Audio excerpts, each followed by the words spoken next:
student essays to community work and resumes, it can take more to get into college these days than just a good GPA. Joining us with the things that could put you over the top, welcome college coach Jessica Givens. Hello there, Jessica. Thank you so much for having me here, Deborah. All right. Some people will say that you start preparing for college while your child is in utero, all right, before it's even born. But there are some things that you need to be aware of. One is the curriculum changes coming soon for Texas high school students that impact what happens in college. Yes, actually, House Bill 5 is going to go into effect for high schools here in Houston, in Texas, in August of this coming year.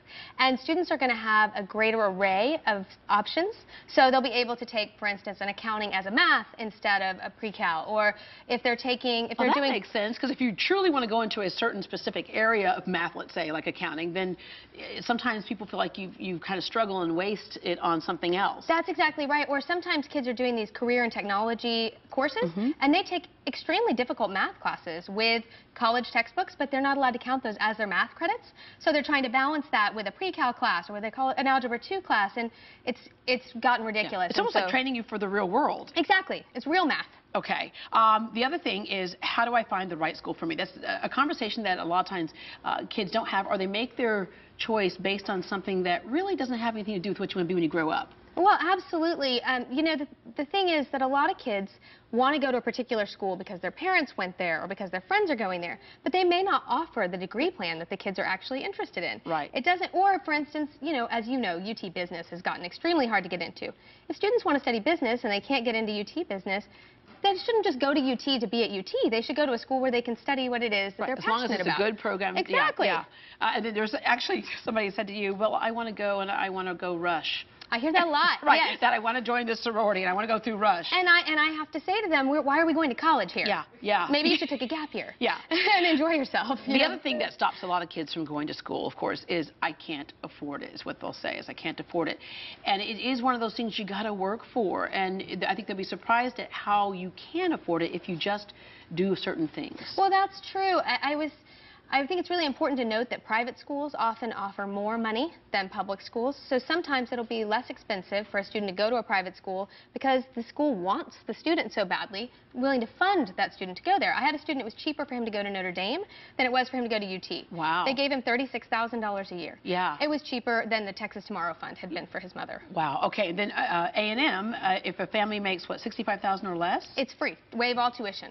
That's crazy. And they can take out loans for room and board, but at the end of the day, they walk away with hardly any debt and wonderful connections and a great degree from Texas A&M. Yeah. The other thing that stumps a lot of people is that they don't have the perfect GPA. And universities, while that is important, aren't always looking for the greatest grades, but more so the greatest person, well-rounded. Absolutely. And we see more and more of that with our state schools in Texas. Everybody hears about the top 7% rule for University of Texas, but beyond that top 7%, they do what's called the holistic review. And they're evaluating kids based on the major they put on the application. So kids, if they build a resume in a certain direction and indicate talent and passion, then they will have a greater chance of getting in than somebody else with potentially a higher GPA and a weaker resume. Yeah. I have a friend whose son was really aggressive since junior high school, raising money for shelters. And they zeroed in at that at UT and said, you know what, your GPA is not the highest, you're right, but what a person that we want to say is a Texas X at some point because of the other things they did in the community.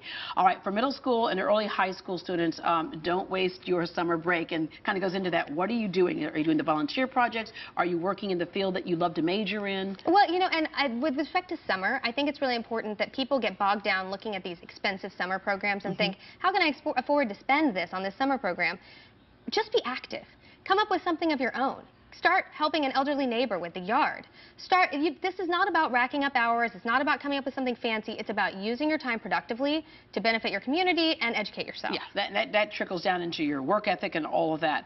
Okay, the all-in-one academics crash course, because really it is so intimidating to actually try to get into these schools for so many people that you offer kind of this crash course that helps you figure it all out. Yes, we have students come in for 5 days over the summer, and they write their essays, and they make their resumes, and they fill out the applications, and then they're good to go at the end of 5 days. We also offer scholarship positions in those courses, and then we offer some scholarship weekend courses in the fall to help kids who really need the help and just are not able to afford it. So don't feel like price is going to keep you from getting help from somebody who really is dedicated like we are. And if you do it right, that would be the difference between getting in. Absolutely. All right. Thank you so much. For more on these college preparatory tips, you can log on to greatdayhouston.com. Well, even if you're investing money to send your kids to college, how do you know it's going to be enough in many cases? When we come back, an easy lesson in finance that can really pay off.